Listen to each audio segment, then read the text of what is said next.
It's the Slam Dunk.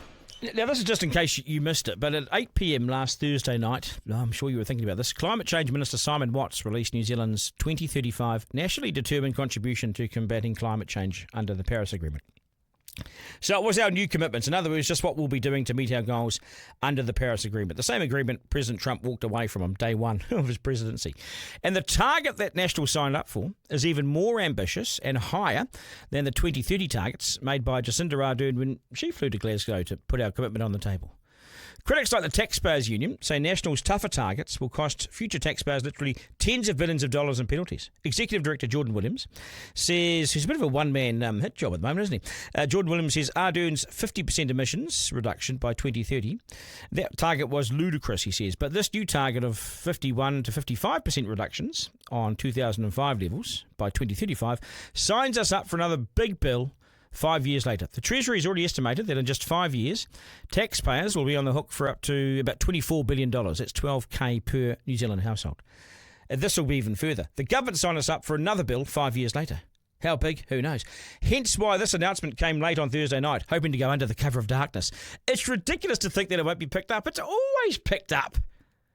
So not only have they locked in the costs, but they are going even harder than Ardern's government. Now, not by much, but harder. Now, the Greenies say we should go way further.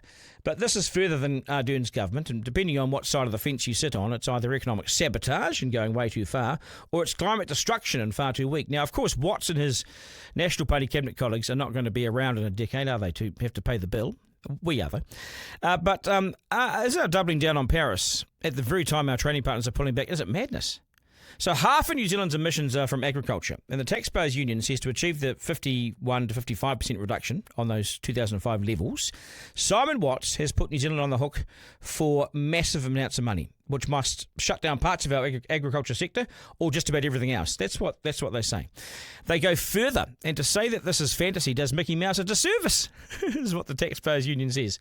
And this is fantasy land. The only way New Zealand avoids paying tens of billions of dollars in international carbon credits is if every square inch of Otago and Southland is planted in pine. But the government's own experts advise that that's not credible. Of course it's not credible. Who's going to put pine across the entire bloody region?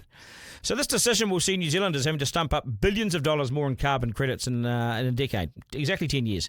And by making our targets even tougher, we're sacrificing our own economic prosperity, aren't we? Is it worth going broke so we can wave a flag in Paris saying, hey, we got there, but our people at home are unrecognisable and our economy is on its knees? This is the argument, you see. It's pointless to have people at home broke, starving, dead, and lying in the gutter and waving a flag in Paris. We got there. Surely we have to listen to the industry here, and those at the coalface. We still have to pay our way, don't we? We still have to export and feed ourselves and others in the world. We're already broke, and isn't it economic lunacy to agree to something that further drives us into economic darkness? I know we've got to have to care about the climate, but at what cost? The climate scientists and experts scoff at this argument and say we have no choice. It's now or never. But the US has pulled out, worried about the costs of meeting the targets. The UK substantially altered its view and done some major U-turns.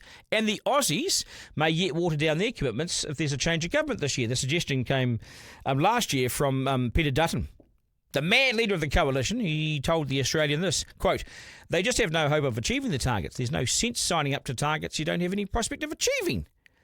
Now, those comments caused confusion, prompted speculation. Australia would also backtrack, sacrificing our economic prosperity, which is in danger anyway, when other countries are pulling back. It's nothing short of economic sabotage, according to Jordan Williams.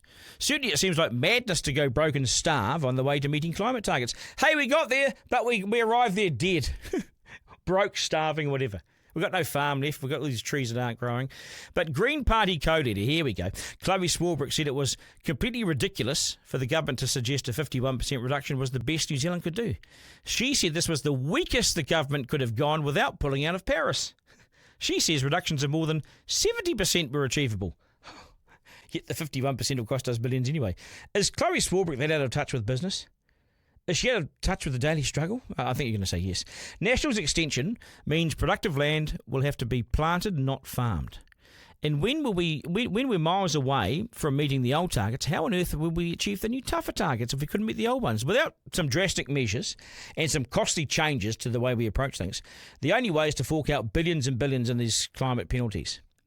Money we simply have not got as a country. Duncan Garner, live.